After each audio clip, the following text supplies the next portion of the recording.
Good morning dear student, welcome to the web solution number 1 study channel of West Bengal. তো আমি তোমাদের Dalton sir. তোমরা এখন পাচ্ছ next GK practice set class number 31। তো 31তম ক্লাসে সকলকে স্বাগত জানাই। তো এই যে ক্লাস তোমরা পাচ্ছ আপকামিং তোমাদের সমস্ত পরীক্ষায় কিন্তু কাজে লাগবে। তো ফেব্রুয়ারি মাসের যে ক্লাস রুটিন আমাদের পাচ্ছ তোমরা এখানে, আমার ক্লাস তোমরা পাবে সকাল 8:30 থেকে। আচ্ছা, এবং আমাদের সমস্ত ক্লাসের নোটিফিকেশন বা লিঙ্ক তোমরা টেলিগ্রাম দ্য ওয়ে অফ সলিউশনে কিন্তু পাবে ঠিক যথাসময়ে। প্রত্যেকে যারা কানেক্ট হয়ে গেছো দেখে রাখো, আমাদের টিডাব্লিউএস একাডেমি অ্যাপ আছে, সেখানে পেড কোর্স কিন্তু চলছে। আপকামিং বেশ কিছু পরীক্ষার জন্য প্রস্তুতি দেওয়া হচ্ছে। চলো, তো আজকের প্রথম প্রশ্ন, প্রত্যেকে যারা কানেক্ট হয়ে গেছো সেশনে লাইক করে দাও, শেয়ার করে দাও এবং শেষ পর্যন্ত দেখবে। তো প্রথম প্রশ্ন, হরপ্পা সভ্যতার কোন কেন্দ্রে জাহাজের বন্দর পাওয়া যায়? হরপ্পা সভ্যতার কোন কেন্দ্রে জাহাজের বন্দর পাওয়া যায়? হরপ্পা, মহেঞ্জোদারো, লোথাল নাকি দৈমাবাদ? তো হরপ্পা বা সিন্ধু সভ্যতা কিন্তু একই সভ্যতা, ঠিক আছে? হরপ্পা সভ্যতা মানেই সিন্ধু সভ্যতা, এটা কিন্তু প্রথমে মাথায় রাখবে। দ্বিতীয় হচ্ছে, হরপ্পা সভ্যতার একটা কেন্দ্রও কিন্তু হরপ্পা ছিল। হরপ্পাই প্রথম আবিষ্কার হয়েছিল 1921 সালে দয়ারাম সাহানির নেতৃত্বে। আচ্ছা, পরবর্তী বছর মহেঞ্জোদারো, এবং তারপরে এক এক করে দেখা যাচ্ছে প্রচুর কেন্দ্র পাওয়া গেছে। সেক্ষেত্রে লোথাল, এটা আছে গুজরাটে, যেখানে বলা হচ্ছে প্রথম জাহাজের বন্দর পাওয়া যায়। গুজরাটে পড়ছে লোথালের অবস্থান, একটা উল্লেখযোগ্য কেন্দ্র ছিল সিন্ধু বা হরপ্পা সভ্যতার। তো এই লোথাল, এই এটাকে বলা হচ্ছে বিশ্বের প্রাচীনতম বন্দর, লোথালকে। যাই হোক, তাহলে এখানে সঠিক উত্তর হয়ে যাবে অপশন সি, লোথাল। পাল বংশের সর্বশ্রেষ্ঠ রাজা কে ছিলেন? পাল বংশের শ্রেষ্ঠ রাজা কাকে বলা হয়? দেবপাল, ধর্মপাল, গোপাল, মহিপাল? তো পাল বংশের প্রতিষ্ঠাতাকে, পাল বংশের প্রতিষ্ঠাতা হচ্ছে গোপাল।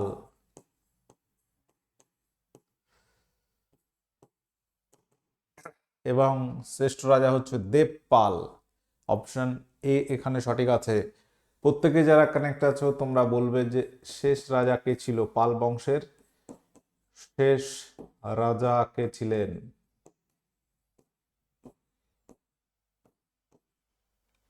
পরবর্তী প্রশ্ন, নালন্দা বিশ্ববিদ্যালয় প্রতিষ্ঠা করেছিলেন নিম্নের কোন গুপ্ত সম্রাট? নালন্দা বিশ্ববিদ্যালয় প্রতিষ্ঠা করেছিলেন নিম্নের কোন গুপ্ত সম্রাট? সমুদ্রগুপ্ত, প্রথম চন্দ্রগুপ্ত, দ্বিতীয় চন্দ্রগুপ্ত, প্রথম কুমারগুপ্ত? তো নালন্দা বিশ্ববিদ্যালয় ভারতবর্ষের প্রাচীন ইতিহাসের এক গুরুত্বপূর্ণ স্থান অধিকার করে কিন্তু আছে, এবং এই নালন্দা বিশ্ববিদ্যালয়ের প্রতিষ্ঠাতা গুপ্ত সম্রাট প্রথম কুমারগুপ্ত। অপশন ডি এখানে কারেক্ট আছে। তো গুপ্ত সম্রাটদের মধ্যে সব থেকে উল্লেখযোগ্য সম্রাট ছিল সমুদ্রগুপ্ত। পাশাপাশি তোমার শেষের দিকে শক্তিশালী রাজা স্কন্দগুপ্ত ছিল উল্লেখযোগ্য, যাকে ভারত রক্ষাকারী বলা হয়। দ্বিতীয় চন্দ্রগুপ্তকে সখারী বলা হয়। তো এরকম উল্লেখযোগ্য বেশ কিছু কোশ্চেন এখান থেকে কিন্তু আসে। আচ্ছা বলো, জেনসেম কি? Miscellaneous question, previous year. জেনসেম কি? অসমবাসীদের বেশ, মেঘালয়ের স্ত্রীলোকদের উপজাতীয় পরিধান, মিজো রমণীদের উপজাতীয় বেশ, নাকি বেশ মানে পোশাক, বেশ বেশভূষা বলা হয় না, অর্থাৎ পোশাক পরিচ্ছদ, এই জাতীয় বিষয়টা বোঝাচ্ছে। মণিপুরী স্ত্রীলোকদের উপজাতীয় বেশ। তো এই চারটি অপশনের মধ্যে সঠিক উত্তর কি হবে?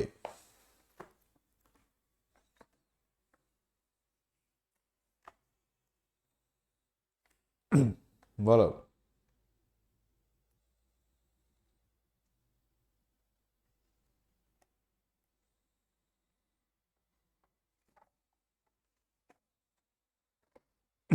সঠিক উত্তর হয়ে যাবে মেঘালয়ের স্ত্রীলোকদের উপজাতীয় পরিধান, অপশন বি।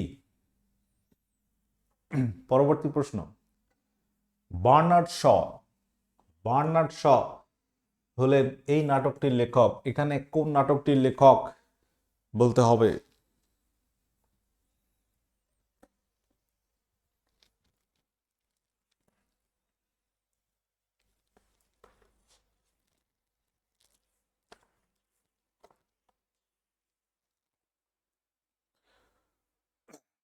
বার্নার্ড শ হচ্ছে আর্মস অ্যান্ড দ্য ম্যান এই নাটকটির লেখক। তো বার্নার্ড শ একজন আয়ারল্যান্ডের নাট্যকার।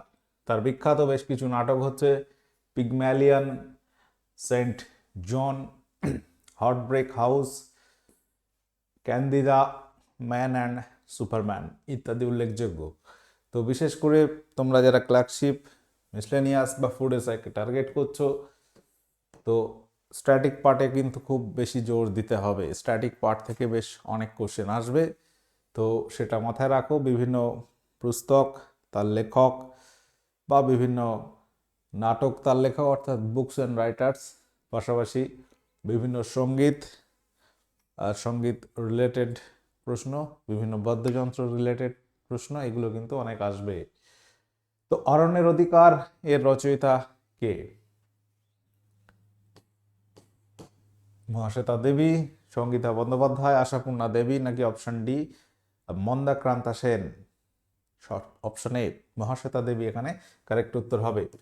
এবং আশাপূর্ণা দেবী সম্পর্কিত বেশ কিছু প্রশ্ন যেটা আসে সেটা হচ্ছে প্রথম প্রতিশ্রুতি কে লিখেছিলেন? প্রথম প্রতিশ্রুতি, প্রথম প্রতিশ্রুতির রচয়িতা ছিলেন আশাপূর্ণা দেবী, এবং যার জন্য তিনি কি পুরস্কার পেয়েছিলেন বলতো? জ্ঞান, তোমার জ্ঞানপীঠ পুরস্কার পাচ্ছেন। হ্যাঁ। সংযুক্তা পাণিগ্রাহী যে ধরনের নাচের জন্য বিখ্যাত ছিলেন সেটা হলো কি? মণিপুরী, ওড়িশি, ভারতনাট্যম, কত্থক?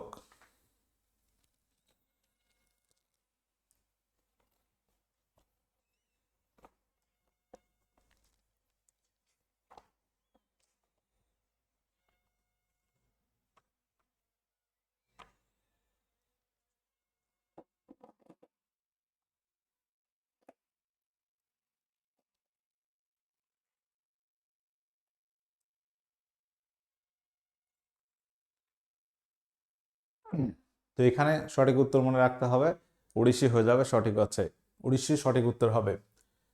তো ভারতবর্ষে যে ক্লাসিক্যাল সংগুলো রয়েছে এবং অন্যান্য যে কোনো যে ক্লাসিক্যাল ড্যান্সগুলো রয়েছে, পাশাপাশি অন্যান্য যে সমস্ত ফ্লক ড্যান্স রয়েছে তার মধ্যে এইগুলো উল্লেখযোগ্য: মণিপুরী, ওড়িশি, ভারতনাট্যম, কত্থক, তারপর মোহিনীআট্টম, কথাকলি, সত্তারি উল্লেখযোগ্য, এবং ওড়িশি থেকে সংযুক্তা পাণিগ্রাহী।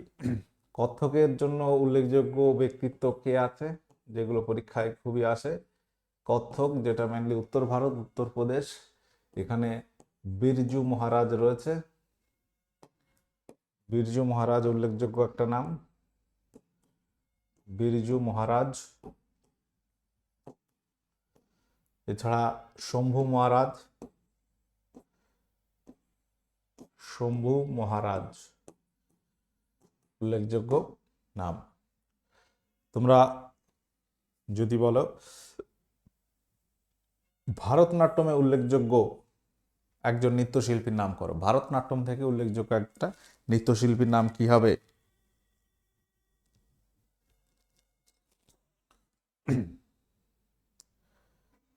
মৃণালিনী সারাভাই। অনেকগুলো রয়েছে, আমি এখানে একটা দুটো করে বলছি। মণিপুরি থেকে একটা নাম করতে পারো, মণিপুরি থেকে উল্লেখযোগ্য একজন নৃত্যশিল্পী, মণিপুরি ড্যান্স। জাভেরি সিস্টার্স রয়েছে, বিপিন সিং রয়েছে, উল্লেখযোগ্য নাম বিপিন সিং, জাভেরি সিস্টার্স উল্লেখযোগ্য নাম। আচ্ছা চলো, ওড়িশিতে আরও রয়েছে কেলুচরণ মহাপাত্র, উল্লেখযোগ্য একজন নৃত্যশিল্পী। ওয়াগা সীমান্ত চেকপোস্ট কোন সীমান্তে অবস্থিত বলো? ওয়াগা সীমান্ত চেকপোস্ট কোন সীমান্তে অবস্থিত?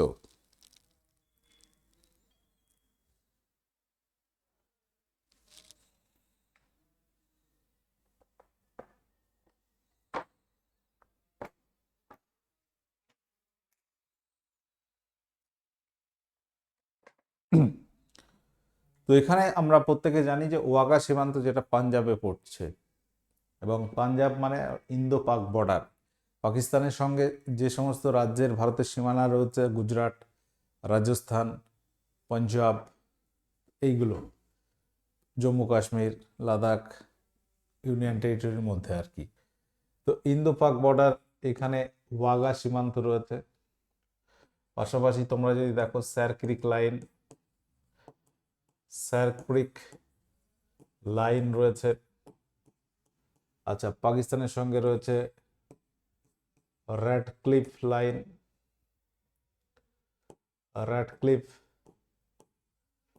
লাইন রয়েছে। পাশাপাশি যদি আরো মনে রাখতে চাও, লাইন অফ কন্ট্রোল LOC রয়েছে। ইন্দো পাক বর্ডার, ইন্দো পাক মানে ভারত পাকিস্তান বর্ডার। আচ্ছা, ইন্দো বাংলাদেশ বর্ডারের উল্লেখযোগ্য একটা প্রশ্ন পরীক্ষা আসে, যেটা 3 বিঘা করিডর। ভারতের সঙ্গে সব থেকে আন্তর্জাতিক সীমানা বেশি রয়েছে বাংলাদেশের সঙ্গে, কারণ বাংলাদেশের 3টি দিকেই ভারতের রাজ্য রয়েছে। পাশাপাশি ইন্দো শ্রীলঙ্কা সামুদ্রিক বর্ডারের মধ্যে আমরা কি পাবো? অ্যাডামস ব্রিজ রয়েছে। অ্যাডামস ব্রিজ যেটা বলা হচ্ছে সেটা ইন্দো শ্রীলঙ্কা। এছাড়া ভারত তোমার চীন McMahon line, Bharat Afghanistan Durand line, উল্লেখযোগ্য কিছু কোশ্চেন আর কি। তো এখানে আমরা যদি দেখি, লেখা রয়েছে 3 Bigha corridor, Indo Bangladesh, Indo Sri Lanka, Adams Bridge, উল্লেখযোগ্য কিছু প্রশ্ন। ভারত চীন, যেটা অরুণাচল প্রদেশে পড়ছে, যেটা ম্যাকমোহন লাইন। আচ্ছা, 1 নিউটন বল, প্রত্যেকে শুনতে পাচ্ছ? যারা কানেক্ট আছে সকলের সেশনটি লাইক শেয়ার করো। দেখো, ফিজিক্সের বেশ কিছু ম্যাথ পরীক্ষা আসে, বিশেষ করে মিসলেনিয়াস পরীক্ষায় তো আসবে। পাশাপাশি ফ্লুইড ক্লার্কশিপ, দুটো একটা আসতেই পারে এরকম সহজ ম্যাথ। তো এখানে তোমাকে বলতে হবে 1 নিউটন বল একটি 500 গ্রাম ভরের উপর ক্রিয়া করলে ত্বরণ কত হবে? বহুবার এই টাইপের অঙ্ক আমি করিয়েছি তোমাদেরকে ক্লাসে। তো এখানে তোমাকে অ্যান্সার করতে হবে। তাহলে কোন সূত্র আমরা অ্যাপ্লাই করব আগে সেটা ঠিক করতে হবে, মাথায় ওটাই কাজ করবে যে কোন সূত্র দিয়ে অঙ্কটা সলভ করব। তাহলে কিন্তু সূত্র মনে থাকলে তুমি সহজে করতে পারবে। আমরা এখানে কি কি বলে দিয়েছে? বল বলে দিয়েছে, ভর বলে দিয়েছে। তাহলে এইগুলো দিয়ে সূত্র রয়েছে কি? বল বা ফোর্স ইকুয়াল টু বস্তুর ভর ইনটু ত্বরণ। একদম বেসিক সূত্র, বহুবার করিয়েছি। তাহলে এই সূত্র থেকে আমরা এটা সলভ করতে পারবো। তাহলে বল কত? 1 নিউটন। আচ্ছা, বলটা আমরা কি বলি? P equal to M into F। পিটা ফোর্স, ভর হচ্ছে M, Fটা ত্বরণ ধরো। তাহলে এখানে কি কি বলে দিয়েছে? ধরো P মানে বল, এটা বলেছে 1 নিউটন। আচ্ছা, ভর, বস্তুর ভর M মানে হচ্ছে বলেছে 500 গ্রাম। তাহলে ভালো করে একটা জিনিস লক্ষ্য করো যে ফোর্স যেটা বল বলছি, এটা নিউটন এককে রয়েছে, মানে এটা আছে SI ইউনিটে। আচ্ছা, এখানে গ্রাম রয়েছে, গ্রাম মানে হচ্ছে CGS ইউনিটে। তাহলে তোমাকে যে কোনো একটাতে কনভার্ট করতে হবে, হয় তুমি সেন্টিমিটার CGS এসো, নাকি তুমি SI এককে আসবে, কোনটা সুবিধা হবে? দেখো, এখানে নিউটন থেকে ডাইনে কনভার্ট করতে গেলে 10⁵ ডাইন, মানে একটা বড় সংখ্যা চলে আসবে। আর এখানে যে অ্যান্সারগুলো রয়েছে মিটার সেমি দুটোই রয়েছে। তাহলে আমরা আগে প্রথমে দেখব এই যে 500 গ্রাম ভরের CGS একক গ্রাম, SI একক কেজি, SI তে কেজি। 500 গ্রাম মানে হাফ কেজি। এটা কনভার্ট করে নিলাম, খুব সিম্পল বা সহজ করে বোঝাচ্ছি। তাহলে এখানে পি মানে হচ্ছে 1, এম মানে হচ্ছে হাফ ইন্টু এফ, এটাই তো তোমাকে বার করতে হবে, এফটা তোমাকে বার করতে হবে। তাহলে ক্যালকুলেশন করলে কি এই 2 এখানে গুণ হয়ে যাচ্ছে, 2 ইকুয়াল টু এফ, অর্থাৎ ত্বরণটা কত, ত্বরণ হবে এফ ইকুয়াল টু 2। এবার এককটা কি হবে, একক, একক দেখো এখানে সিজিএস নাকি এসআই তে কনভার্ট করেছি আমরা, এসআই এককে কনভার্ট করেছি, এটা কেজি মানে এসআই এককে আমরা চেঞ্জ করে নিয়েছি। তাহলে এসআই একক মানে ত্বরণের metre per second square. Option D যারা করবে সঠিক আছে। আশা করি প্রত্যেকে বুঝতে পারবে অঙ্কটা, খুবই একদম জলের মতো সহজ করে বুঝিয়েছি। আচ্ছা, এই একটা কোশ্চেন মিসলেনিয়াস 2005 কি 6 সালে এসেছিল। একটি সেকেন্ডস পেন্ডুলাম চন্দ্রে নিয়ে যাওয়া হলো, যেখানে জি এর মান পৃথিবীর 1/6 মানে 1/6 অংশ, তাই তো? অভিকর্ষজ ত্বরণ কি হয়, পৃথিবীর 6/1 হয় চাঁদে। তাহলে পেন্ডুলামটির দোলন কাল হবে কত সেকেন্ড? সেকেন্ডস পেন্ডুলাম, এই জায়গাটা আমি একটু ক্লিয়ার করি তোমাদের। দেখো, একটা পেন্ডুলাম মানে কি, পেন্ডুলামের যে ঘড়ির কথা বলা হচ্ছে, সেকেন্ডস পেন্ডুলাম মানে কি, ধরো এই একটা পেন্ডুলাম, এটা এরকম ভাবে দুলছে, এরকম আসছে আবার এরকম যাচ্ছে, তাহলে এই সেকেন্ডস পেন্ডুলাম, সেকেন্ডস পেন্ডুলামের দোলনকাল কত বলো, পেন্ডুলামের দোলনকাল কত? দোলনকাল মানেই কিন্তু পর্যায়কাল, মানে একটা পূর্ণ কম্পনে যতটুকু সময় লাগে। পূর্ণ কম্পন মানে কি, পূর্ণ কম্পন মানে ধরো একটা সাইন কার্ভ যদি দেখি, এইভাবে কম্পনটা শুরু হলো, দিয়ে এইভাবে এইভাবে গেল, ঠিক আছে, বা এই উঠলো, এই যে আবার এইখান থেকে শুরু হয়ে এখানে ফিরে আসলো, দিয়ে এই আসলো, দিয়ে আবার এই শুরু হবে, তাহলে এখান থেকে এই পর্যন্ত টোটালটা হচ্ছে পূর্ণ দোলন। অর্থাৎ এই সেন্সটা তোমাকে আবার রিপিট যখন হচ্ছে, এই পর্যন্ত একটা কম্পন হলো টোটালটা, দিয়ে আবার যদি এখান থেকে শুরু হয়, তার মানে বুঝতে হবে এখানে গিয়ে স্টপ হয়ে যাচ্ছে, এটা একটা পূর্ণ কম্পন। তাহলে এই যে সেকেন্ডস দোলন, সেকেন্ডস পেন্ডুলাম, এখানে পেন্ডুলামটা একবার এই প্রান্তে আসছে, একবার এই প্রান্তে আসছে, তাহলে যে ঘটনাটা ঘটছে, টোটাল দোলনটা কতটুকু হচ্ছে? টোটাল তুমি এইটুকু বলতে তো পারছো না, পূর্ণ দোলন এটা হচ্ছে না, এইটা যাচ্ছে আবার এইভাবে ফিরে আসছে, দেন একটা পূর্ণ দোলন হচ্ছে। ওকে, পূর্ণ দোলন বা পূর্ণ কম্পন হচ্ছে। তাহলে এই প্রথমে যেতে 1 সেকেন্ড লাগছে, আবার এই দিকে যেতে 1 সেকেন্ড লাগছে, তাহলে সেকেন্ডস পেন্ডুলামের দোলনকাল বা পর্যায়কাল কত? 2 সেকেন্ড। এটা আগে বুঝতে হবে। 2 সেকেন্ড হচ্ছে পর্যায়কাল বা দোলনকাল। আমি একটু সময় নিচ্ছি প্রত্যেকের এই জায়গাটা, কারণ একটা অঙ্ক বুঝে রাখো, এই ধরনের কোশ্চেন যদি আসে পরে তুমি আর ভয় পাবে না। তাহলে এটা গেল 1 নাম্বার পয়েন্ট। এবার আমরা আসছি মেন যে প্রশ্ন।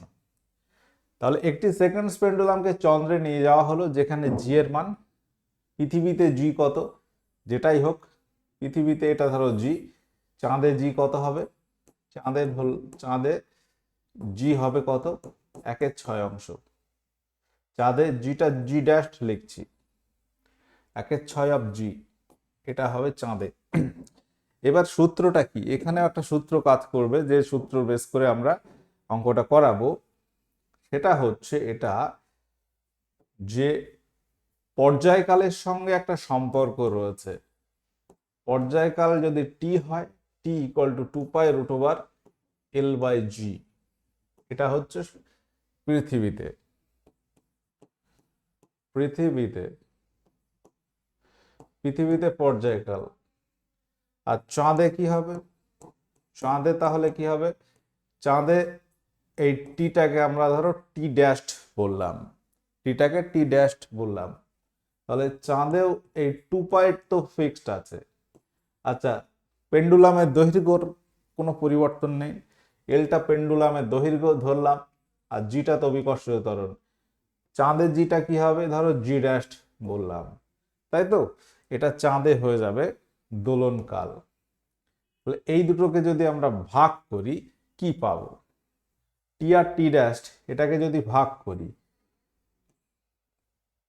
টি ভাগ টি ড্যাশ, তাহলে কি পাচ্ছি দেখো, 2π√L/g, আর এটা ধরো 2π√L/g ড্যাশ। তাহলে ভালো করে দেখো এখানে কোনটা কোনটা কাটছে, কোনটা কোনটা কাটছে দেখো। এই 2π কাটলাম, ঠিক আছে। কি পড়ে থাকছে? এখানে পড়ে থাকছে L/g, আর এটাও রুটের মধ্যে রয়েছে L/g ড্যাশ। তাহলে এখান থেকে আমরা কি পাচ্ছি দেখো, তাহলে এখানে আমরা পেয়েছিলাম t/t ড্যাশ ইকুয়াল টু একটা রুটের মধ্যে যদি লিখি L/g ড্যাশ, কি আসছে এই জায়গা থেকে? এই জায়গা থেকে এটা আসছে √L/g into G dash by এল।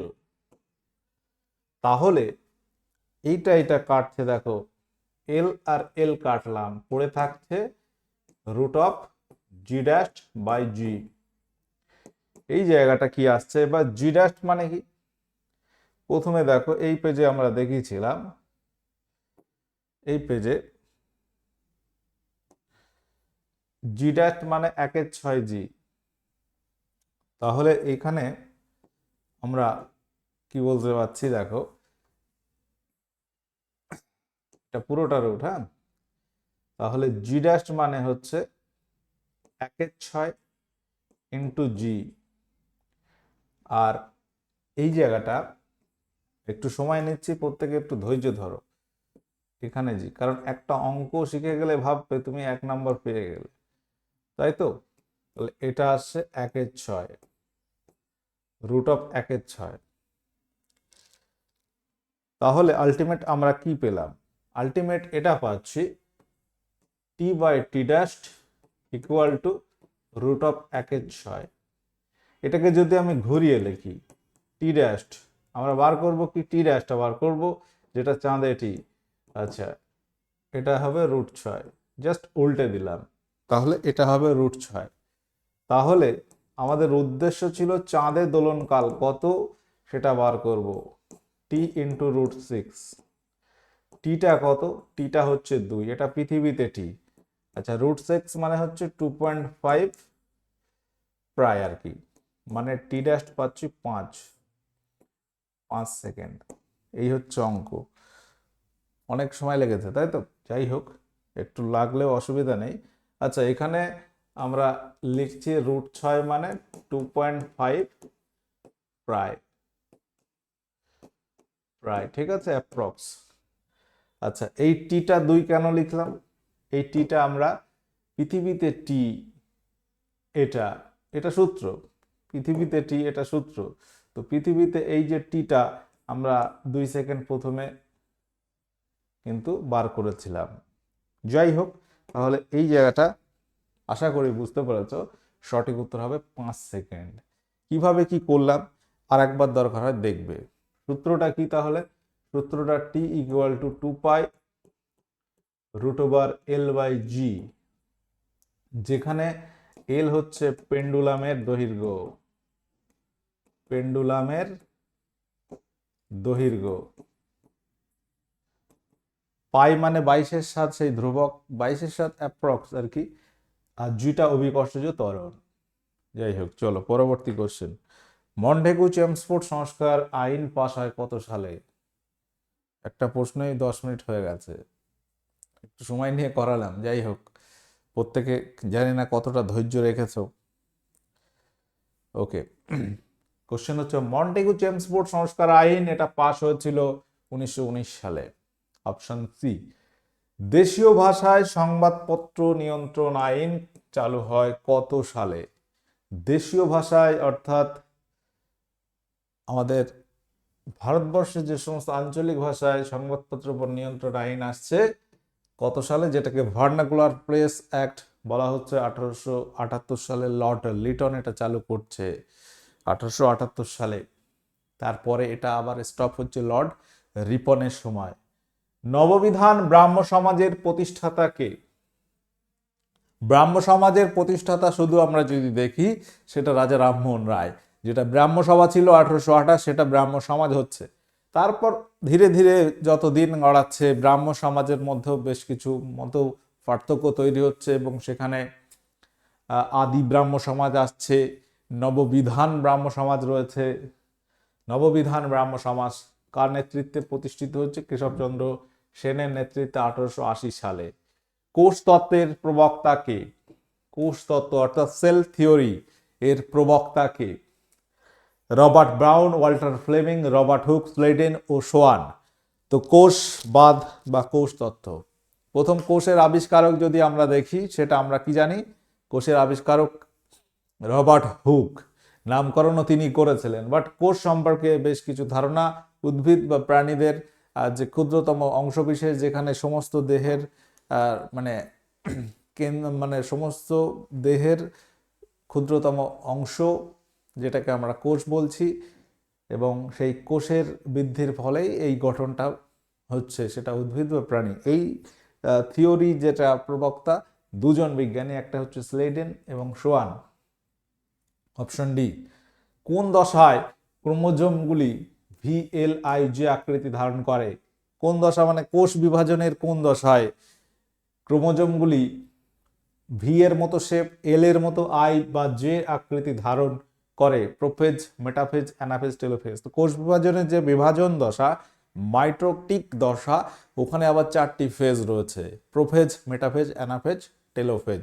তো এখানে মনে রাখবে অ্যানাফেজ দশায় ক্রোমোজোমগুলির আকৃতি এরকম হয়। ভারতের বৃহত্তম কৃত্রিম বন্দর এর নাম কি? ভারতের বৃহত্তম কৃত্রিম বন্দর তো কৃত্রিম ভাবে তৈরি করা হয়েছে এরকম ব্যাপার কিছু আছে। স্বাভাবিক বন্দর যেখানে স্বাভাবিক পোতাশ্রয় রয়েছে, জাহাজ নোঙর করার স্থান যেখানে জাহাজ থাকতে পারে, তো সেইটা কৃত্রিম ভাবে যেগুলো বানানো হয় সেগুলোকে কৃত্রিম বন্দর বলা হয়। যেমন নবসেবা পোর্ট, যেটার নাম হচ্ছে জওহরলাল নেহেরু পোর্ট, কোন রাজ্যে অবস্থিত? জওহরলাল নেহেরু পোর্ট এটা আছে মহারাষ্ট্রে। আমাদের কলকাতা পোর্ট যদি দেখি এটাও কিন্তু কৃত্রিম নদী বন্দর, পাশাপাশি হলদিয়া সেটাও কৃত্রিম বন্দর। আচ্ছা, ইউরো কাপ 2024, এই বছর হচ্ছে ইউরো কাপ 2024। ইউরো কাপ বলতে গেলে কি বোঝাচ্ছে?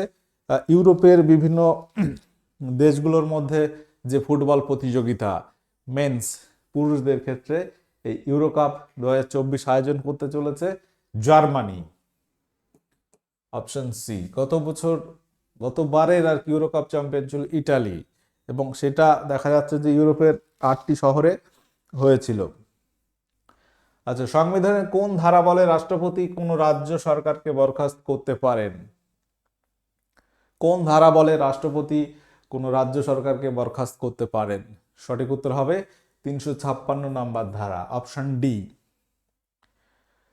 সমান ভর সংখ্যা কিন্তু ভিন্ন পরমাণু ক্রমাঙ্কের পরমাণুকে কি বলে পরস্পরের? ভর সংখ্যাটা সেম যখন বলা হবে তখন সেটাকে আইসোবার বলা হয়। আর আইসোটোপ প্রোটন সংখ্যা সমান, আইসোটোন নিউট্রন সংখ্যা সমান। সাইলেন্ট ভ্যালি ন্যাশনাল পার্ক নিম্নের কোন রাজ্যে আছে?